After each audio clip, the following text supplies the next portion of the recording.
Уважаемые телезрители, в эти минуты к Дворцу нации, месту проведения сегодняшнего политического мероприятия высокого уровня, подъезжает кортеж президента Азербайджанской республики уважаемого Ильхама Алиева.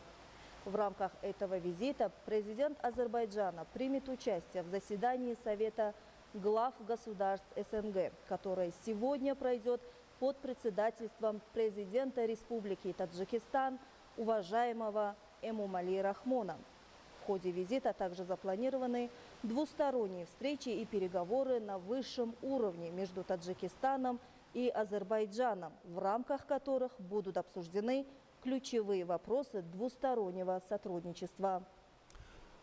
بله بینندگان گرامی اینک پرزیدنت جمهوری آذربایجان محترم ایلهام علیف وارد قصر ملت شدند و مهمانی عالی قدر را پرزیدنت جمهوری تاجیکستان پیشوای ملت محترم امامعلی رحمان صمیمانه استقبال میگیرند. در چارچوب این سفر پرزیدنت جمهوری آذربایجان در جلسه شورای سران دولت‌های اتحاد دولت‌های مستقل که قرار است پس از چند لحظه آغاز گردد اشتراک خواهد کرد و همچنین واخوری‌های دو جانبه سران دو دولت در نظر داشته شده است.